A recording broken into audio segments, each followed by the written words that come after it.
আমি আজকে আপনাদের একটা ওয়াটার কালার পেন্টিং করে দেখাবো। তার আগে চলুন দেখে নেওয়া যাক ওয়াটার কালার বক্সটা।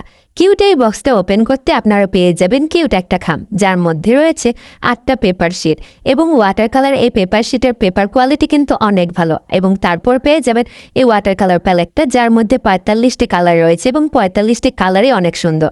তারপর পেয়ে যাবেন এই ব্রাশ সেটটা, যার মধ্যে 4টা ব্রাশ রয়েছে ওয়াটার কালার ব্রাশ, তার মধ্যে 3টা গোল ব্রাশ এবং 3টা গোল ব্রাশই অনেক ইউজফুল। আর একটা চিকন ব্রাশ রয়েছে, যেটা দিয়ে আপনি সুন্দর করে চিকনভাবে টান দিতে পারবেন। তারপর রয়েছে একটা পেন্সিল, একটা মার্কার আর এই সুন্দর ওয়াটার কালার পেন ব্রাশটা, যাতে আপনারা এখানে পানি ঢুকিয়ে সুন্দর করে চাপ দিয়ে দিয়ে কালার করতে পারবেন। তারপর রয়েছে এই স্পঞ্জটা, যেটা দিয়ে আপনি কালার ব্ল্যান্ড করতে পারবেন। একটা কালার দিয়ে আরেকটা কালার খুব সুন্দরভাবে ব্ল্যান্ড করা যায়। এই স্পঞ্জটা কিন্তু খুব ইউজফুল। এই ওয়াটার কালার ব্রাশ দিয়ে আমি আজকে পুরো পেন্টিংটা করব। এটার মধ্যে পানি ঢুকিয়ে একটু করে চাপ দিলে পানি বের হয়ে আসবে, এই জন্য আপনাকে বারবার পানি নেওয়ার কোনো প্রয়োজন পড়বে না। ওয়াটার কালার এই ব্রাশটা কিন্তু অনেক ইউজফুল। আমি এখানে ওয়াটার কালারটা একটু হালকা হয়ে গেছে বলে মনে করবে না, এটা কালার কোয়ালিটি অনেক হালকা।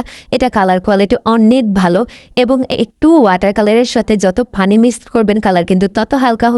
আর আমি এখানে হালকা করার জন্য একটু বেশি করে পানি মিক্স করছি। এবং আপনাদের এই পেন্টিংটা কেমন লাগলো অবশ্যই কমেন্টে জানাবেন। আর আপনারা যদি এই ওয়াটার কালার বক্সটা নিতে চান তাহলে অবশ্যই কালার বক্সে যোগাযোগ করবেন। কালার বক্সে এই ওয়াটার কালার বক্সটা পেয়ে যাবেন এবং এই ওয়াটার কালার বক্সটা অনেক ভালো। আপনারা সঙ্গে করে নিয়ে যেখানে সেখানে নিয়ে যে আর্ট করতে পারবেন। অনেক সুন্দর একটা বক্স, অনেক কিউট একটা বক্স। আজকে এই